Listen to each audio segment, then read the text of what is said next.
अस्सलाम वालेकुम, मैं अब्दुल सत्तार। आप अलग न्यूज़ देख रहे हैं। तारिक मतीन हमारे साथ हैं। जब पुलवामा हुआ, उसके बाद बालाकोट हुआ, तो आपको याद होगा हमने भारत का विंग कमांडर अभिनंदन पकड़ा था। उसके बाद हमने छोड़ दिया। कैसे छोड़ा, अंदर की खबर आ गई, इस पर बात करेंगे। लेकिन उससे पहले आपसे दरखास्त है, चैनल को सब्सक्राइब करें। सब्सक्राइब करने के साथ साथ घंटी ज़रूर बजा दीजिए। हमारे सामने तो खबर ये है ना कि 27 फरवरी 2019 को जब हमने इसको पकड़ा, फिर एक गुडविल जेस्चर के तौर पर छोड़ दिया, चाय पिलाकर। अब जो खबर आई है वो ज़रा खासी मुख्तलिफ है, गैर मामूली है। अच्छा, ये खबर अब हमारे सामने आई है, किताब में पहले लिख दी गई थी। और इस खबर को जिन्होंने दिया है वो जाहिर है कि वहाँ की खबरें जानते भी हैं, लेकिन उन्होंने वहाँ के सोर्स से खबर नहीं दी। लेकिन वो वहाँ की खबरें जानते भी हैं और वहाँ की खबरें वो दे भी सकते हैं, ठीक है ना। मुशाहिद हुसैन सैयद साहब नवाज शरीफ के साथ थे, सियासत सहाफ़ी, बड़े सहाफ़ी थे, नवाज शरीफ साहब के साथ थे, फिर उसके बाद मुशर्रफ के साथ थे, फिर वापस मियाँ नवाज शरीफ के साथ थे।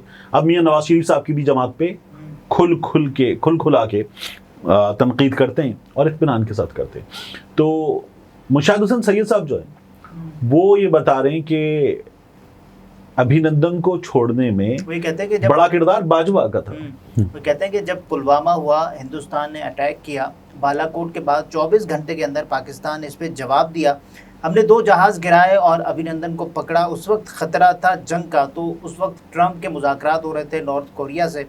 तो उनके वज़ीर ख़ारजा माइक पोम्पियो ने फ़ोन किया। उसने किताब में लिखा है कि I called the real ruler of Pakistan. उसका नाम था जनरल कमर जावेद बाजवा। तो उसने कहा ठीक है, आपने रिक्वेस्ट करके कहा है कि इशू को डिफ्यूज़ किया जाए, तो ठीक है, अभिनंदन को रिहा कर देते हैं। देखिए ना, एक तो इशू डिफ्यूज़ करने वाली बात यह है कि क्या पहली भी खबरें आई थी कि भारत पाकिस्तान पे हमला करने के लिए तैयार था कि हमने उनका पायलट पकड़ लिया, ठीक है, उनकी बेइज्जती हो गई थी। यानी उन्होंने ये दावा किया कि हमने आपके मुल्क में आकर एक ट्रेनिंग कैंप उड़ा दिया, जो सर्जिकल स्ट्राइक करके जो उड़ाया था वो एक दरख्त था और एक कौवा था। और फिर हमने वहाँ इंटरनेशनल ऑब्जर्वर्स को ले जाके वो पूरी जगह दिखा दी थी कि भाई बताओ क्या है यहाँ पर। तो वो अब भी फिल्में बना के ऋतिक रोशन से डांस वांस करवा के, दीपिका पादुकोण दिखा के वो कहते हैं हमने तो ये किया था। ठीक, सीरियसली मतलब उन्होंने अभी फिल्म बनाई है ना, तो वो उन्होंने कहा कि जी हमने ये करके दिखा दिया था। और वो हमारी सरजमीन पे आए, उन्होंने आके अपनी तरफ से एक पूरा अंदर भी आए, यानी ज़मीनी फौज भी आई, तैयारी भी आए, सब कर आके चले गए। तो ये कहा भी था कि हम आपको सरप्राइज देंगे और दिया भी। और हमने सरप्राइज देने की बात की थी, वो सरप्राइज हमने उनको दिया।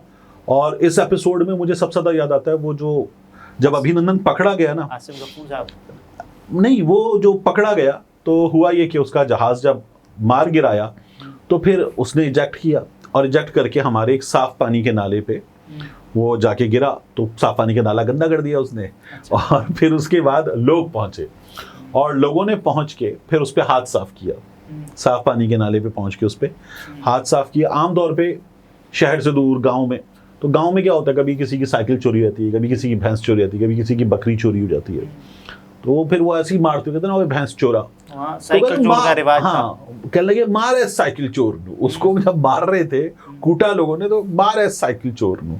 खैर फौजी पहुंचे और उन्होंने उसको पहुंच के उसकी जान बचाई, उन लोगों से बाकायदा तौर पे छुड़वाया। और अभिनंदन जो था वो फिर फौज की तहवील में चला गया। ये हुआ था, बड़े सेंटिमेंट्स आए थे उस वक्त। लोग भी जब वो इजेक्ट किया उसने, वो तैयार थे कि कुछ हो गया है, तो उन्होंने भाग के फौरन पकड़ लिया अभिनंदन को, लोगों ने पकड़ लिया था। ये हो गया।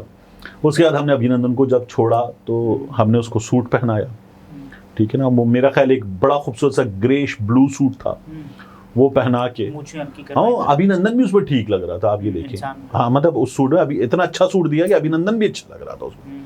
और फिर हमने वो जो उसके विजुअल्स क्रिएट किए वो बड़े मज़ेदार थे। वाघा बॉर्डर था, पीछे पाकिस्तान का परचम था। अभिनंदन मुनासिब हाइट का इंसान है, लेकिन उसके बराबर में हमारा एक लंबा चौड़ा फौजी ऑफिसर था, साथ एक खातून ऑफिसर थी, और हमने ले जाके कि ये लो। तो वो विजुअल्स बड़े मज़े के क्रिएट हुए और पाकिस्तान ने वो भारत को वापस कर दिया। अच्छा, भारत को वापस करना था, इस तरह की सिचुएशन में आप वापस करते हैं लोगों को। इंडिया ने धमकी दी हुई थी कि, अच्छा, धमकी हमें नहीं दी थी, इंडिया ने धमकी दी थी अमेरिका के जरिए कि इनसे बात करें, हमारा बंदा छुड़वाएं। अच्छा, यानी टेंशन थी बजाय। और पाकिस्तान इंडिया की जंग का खतरा रहता है, लड़ाई का खतरा रहता है।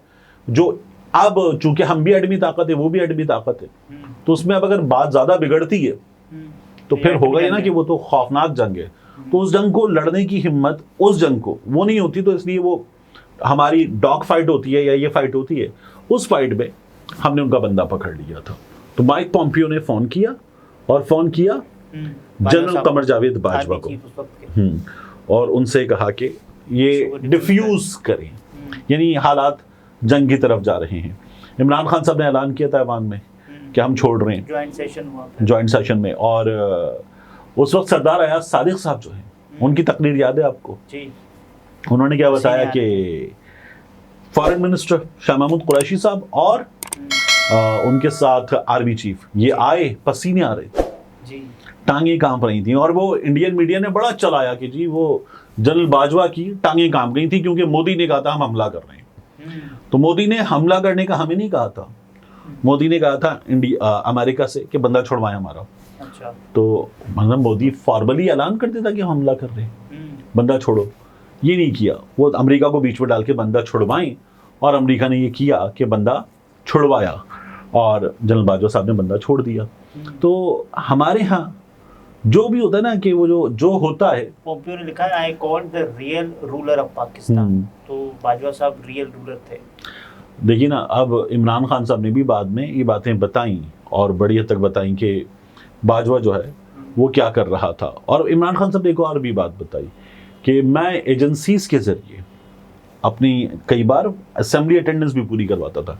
अच्छा, ये जो लोग इस पर तनकीद करते हैं कि इमरान खान तो फिर कठपुतली था, पपेट था, रूलर बाजवा था, उसके बावजूद भी एक चीज देखिए आपके इमरान खान के साथ लोग हैं, बिल्कुल है, ठीक है, पहले से ज्यादा लोग हैं। लोग अब भी मसाइल का हल इमरान खान को समझते हैं हुक्मरानों के मुकाबले में। लोगों ने वोट भी उसी को किया। क्यों किया? अगर इमरान खान ये बता रहा है कि बाजवा ये कर रहा था, फौज ये कर रही थी, एजेंसीज ये कर रही थी, मैं इनके जरिए मुख्तलिफ चीजें करवाता था, हाँ, तो लोग क्यों हैं उसके साथ? क्या इस सवाल पे आपने गौर किया?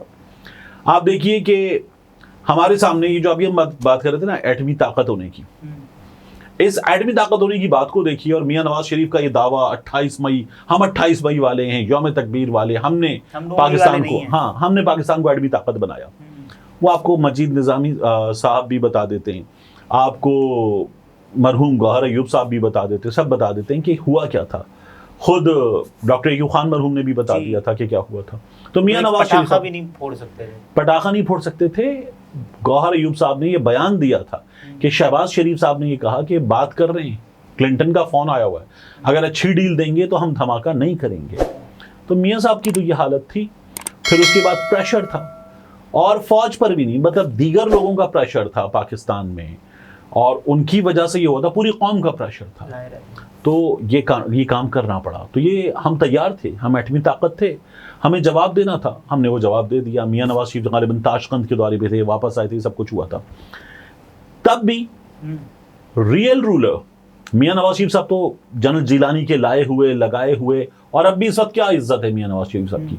ये कि डील करके बैठे हुए हैं। बिल्कुल। इस हुकूमत की क्या इज्जत है कि इनका वजीर दाखिला नहीं है, इनका वजीर खजाना नहीं है, इन लोगों को दे दिया गया है कि अगर तुम नहीं आते तो वो वैसे ही जीत के बैठा हुआ है, ठीक है ना, वो जीत के बैठा हुआ है, तो इन लोगों को इसलिए दे दिया गया, एस्टैब्लिशमेंट से डील करके बैठा। ये इज्जत है ना इन लोगों की। इमरान खान के साथ लोग क्यों हैं?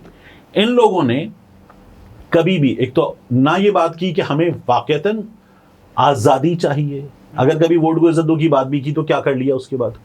दूसरा, इन लोगों के साथ जो हुआ ये कभी भी उस पर बोल नहीं सके।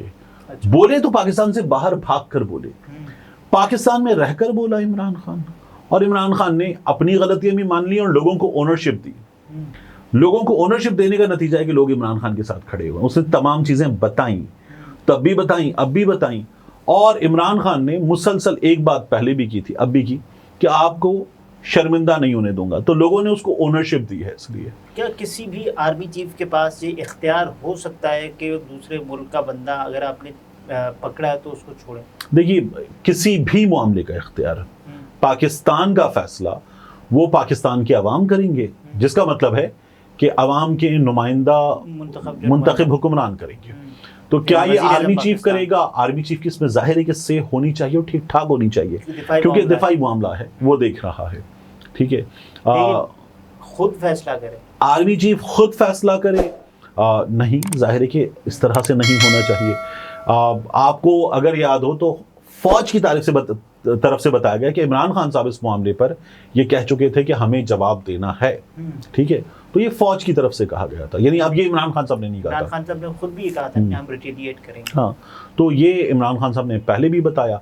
अब भी आप देख लीजिए कि शहबाज शरीफ साहब की वो गुफ्तगू जिस पर नून लीग ने ग्राफिक्स लगा के इसराइल लिख दिया था उर्दू में, क्या उस गुफ्तगू में इसराइल का लफ्ज था? नहीं। क्या शहबाज शरीफ साहब के ट्वीट में, बल्कि हमने दफ्तर खारजा का पूरा बयान अभी बदला, प्रेस रिलीज बदली इस्माइल हनिया की शहादत के बाद। पहले इसराइली एडवेंचरिज्म लिखा टेररिज्म की जगह, और फिर इसराइली का लफ्ज भी निकाल दिया उसमें से। तो इन लोगों का दम निकलता है। इमरान खान का उसके बाद आप ट्वीट देख लें, पहले भी देख लें, नजम सेठी ने भी ये कहा ना कि इमरान खान ललकार सकता है। तो इसलिए लोग इमरान खान के साथ हैं। उन्हें लगता है कि अगर ये सिचुएशन जो है ना कि आर्मी की से क्या जीरो होनी चाहिए, तो इस पर तो कोई भी हाँ नहीं कहेगा ना। एक इदारा है जिसके अपने कुछ मामलात में जाहिर है कि उसकी ठीक ठाक से होनी चाहिए। क्या ये जो सिविलियन मामलात में से है ये होनी चाहिए? तो नहीं होनी चाहिए, लेकिन उसकी अपनी इंपॉर्टेंस है और वो बहुत है अपने डोमेन में, वो होनी चाहिए। तो उनको लगता है कि इमरान खान अगर अब ये करने जा रहा है तो शायद ये कर सकता है। पहले वालों ने तो ये भी नहीं माना था, तो इसलिए इमरान, आप देखिए ना, मियां नवाज शरीफ साहब ने एक बार कहा था मैं डिक्टेशन नहीं लूंगा, इस्तीफा नहीं दूंगा। बार उस वक्त जब ये कहा था तो मियां नवाज शरीफ साहब का वोट भी बढ़ गया था। तो मियां नवाज शरीफ साहब ने वो इज्जत जो एक बार कमाई थी उसको भी एक से ज्यादा बार कमाया है। ये मसला है। ये तारिक मतीन थे, गुफ्तगू आपने मुलाहिजा फरमाई। इजाजत दीजिए, अल्लाह हाफिज़।